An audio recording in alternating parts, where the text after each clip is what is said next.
Good afternoon, YouTube. It is I, Danielle, better known as Danielle Happy Medium, and thanks very much for joining me here on this video. And in this video, a topic up for discussion today, and off the back of something that me and my guides were talking about yesterday, we want to talk to you a little bit, me and the spirit world, about random information or random info. And what you tend to see is when you're on demonstrations, sort of when you're taking sittings, these types of things. And the good and bad sides of giving random information and the not so good sides of it. So let's look at the good sides first. So for many people who've watched me demonstrate, I'm a great believer in the intelligence of the spirit world. Now, the intelligence of the spirit world is that the spirit world knows stuff that we didn't always know about the particular family member or the family in general. They also know stuff that tends to be not of what we know. And when we do communications from the spirit world, it's really important that we understand what the intelligence of the spirit world is. Now, we also have to remember that the intelligence of the spirit world is only intelligent is the spirit itself. It can either choose to continue to grow and evolve within the spirit world, or it can choose to stay exactly the same way in which it was when it was here to the earth plane. But it will always have that amount of intelligence when it comes for a reading, for a sitting, or for anything else where it would be our loved ones. So when we're doing communications, what we really need to be very mindful of is that this spirit, so say for example, Dad come through, and Dad knew a bit of information about the family, but he'd never discussed that with only but one person, and you didn't know it. So you're standing on a rostrum, or you're giving off information as the medium or the Buddha medium, and the client's going, nah, I can't take that, don't know what you're talking about, you know, I've seen it happen with my own demonstration. Nah, that's not true, that's not right, that's not accurate. And when you dig a little deeper, so I'll go back and get a bit more info and find out exactly whereabouts this bit of information is placed. And 9 times out of 10, Dad will say either uncle to me, a woman, so it may be an auntie, you know what I mean, an aunt, mother, whoever it may be. And through the intelligence of the spirit world, the bit of information that Dad's given you, so say for example, I don't know, Dad had a stepbrother that, you know, nobody knew about, you know, it was only between him and your mum, and nobody knew. And I'll tell you a prime example. There was a lady I did a reading for, maybe it's about a year and a half ago, and her dad come through, and it's funny that's where it's coming from. And Dad had a brother, and the brother had a son out of wedlock. He was, you know, carrying on with another lady, you know, looking into that. But he had a son out of wedlock, and nobody knew about this but the dad. Now, this son turned up on the particular lady who I did the reading for on their doorstep. And her dad had spoken about this about 8 months prior through the reading that I'd given. So this was showing the intelligence that the spirit world knew something that we didn't know. Another example is my mother's one of 4. And my Nana Patsy, who's in the spirit world, she had a little boy, and the little boy was born on Northumberland Street. Now, Northumberland Street is a big street up here in northeast of England on Newcastle. It has like some Phoenix and HMV and, you know, Primark and all of these types of things. And my Nana had a little boy, and he was stillborn on Northumberland Street. Now, I didn't know about this, and I went for a reading before I was even working for the spirit world professionally. And the woman told me, and I was like, I can't take that, I don't know what he's talking about. And anyway, I went home and I said to my mum, I said, I've been to see this woman, and she said this. And my mum said, it's true, Danielle. So we need to be very, very mindful about information, and whether it's actually coming under just random info or whether it's actually intelligence of the spirit world.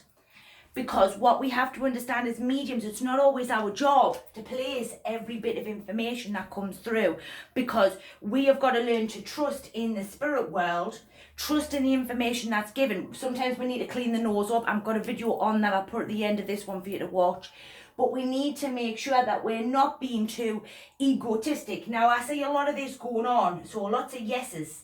Yes, yes. Yes, yes, yes, yes. And while we all want to be accurate, and there's nothing wrong with being accurate, and we need to be accurate, but accurate can be accurate in this as well. And what we have not to exclude is the fact that the idea of we could and have intelligence when we're doing communications.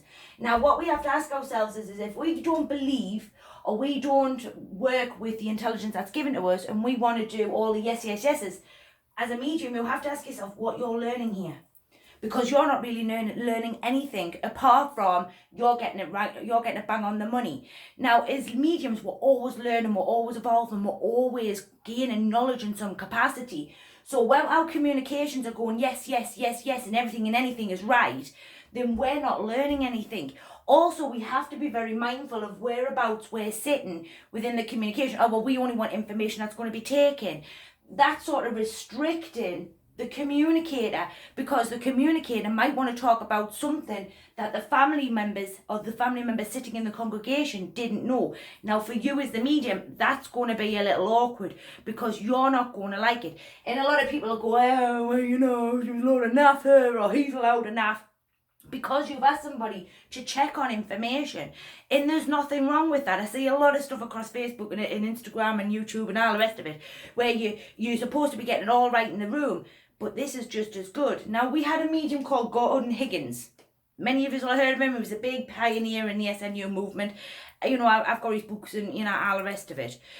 And he used to test the intelligence of the spirit world. And actually, I've done this on my demonstrations in my home church, sit and see him. And I used to give information, and I used to make people go out of the congregation and ring family members, and they used to come back in and say it was true, right, and accurate. And I think it's a really good way of being able to, it's not arrogance, it's just a subtle touch of, I believe in what I'm being given, and I know it's right, and I know I can place it, and I know it can be placed in the congregation or within the family unit. It also proves that it couldn't have come out your auric field. It had to have come from the spirit world, which then proves that it had to have come from your loved ones, which then proves, beyond a shadow of a doubt, that them loved ones were there. We can have lots and lots of evidence, right? And evidence is good, we need it in mediumship. But just imagine you've got a bit of information that you knew nothing about, you went home and you placed it, and there was no way it could have come out your auric field because it wasn't in there because you didn't know it. So where did it have to come from? It had to come from the spirit world, which means we're talking to your dad. Now, that's the real nice bit I like about doing this. Now, I'm not saying every communication, it has to be, you know, every bit of information's got to be checked on. I would say in a message, maybe 1 to 2 pieces, 3 at a big push, no more. But, you know, 1 or 2 is really nice for people to go away and check on.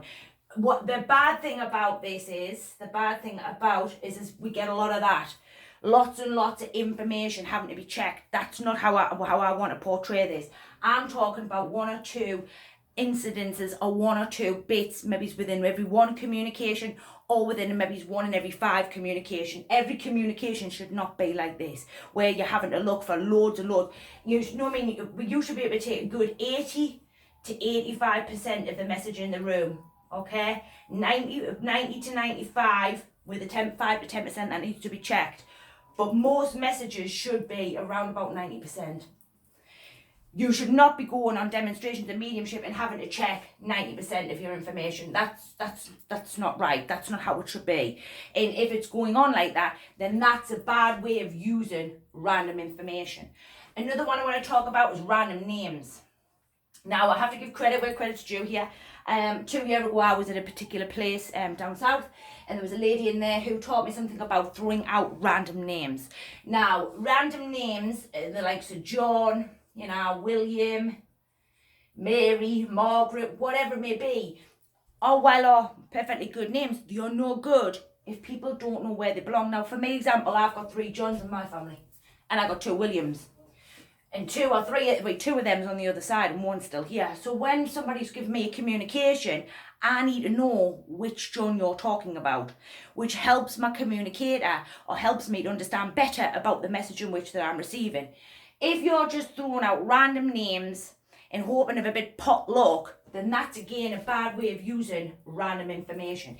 If you're giving John and you are saying, I'm talking about your grandfather, John, or I am talking about your best friend, John, then that's fine, and I've got no issue or problem with that. But as a teacher and a mentor, I've got 3 pet hates.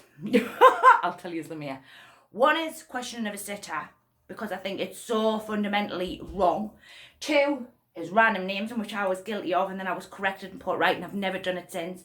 And the 3rd and final one is where we make sitters cry, and I'm going to be doing a video on that, because I don't believe that makes a good message if a communicator is crying. I just don't think that's the right thing to be doing. That for me personally, yes, tears are important, but not where somebody's like incapacitated and is unable to sort of take care of themselves.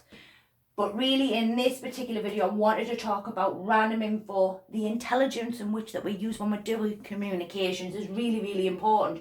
Making sure that even if you're doing this style of mediumship, making sure that 80 to 85 of it is taken in the room. 5 or 6% of it may be tidied up and changed from a no to a yes, and the other 5% is to be checked at home.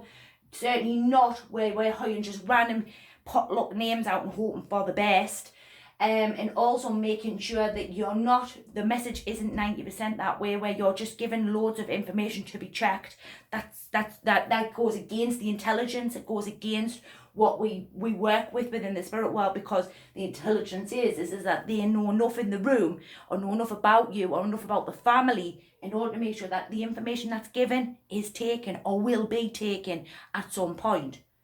So I hope this helps you to understand a little bit more about random information. I'm off to Nottingham tonight to demonstrate. Probably won't get I won't get a video on Friday. I will try, but probably not, because I'm off to Ireland first thing in the morning, or Friday morning that is. So it may be next week when I get back for a video. So I hope this video has helped you understand a little bit more about random info using the intelligence.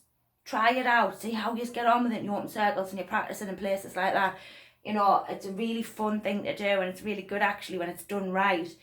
And be more careful about how much you're giving off and how much you're not. And I will see you all very, very soon.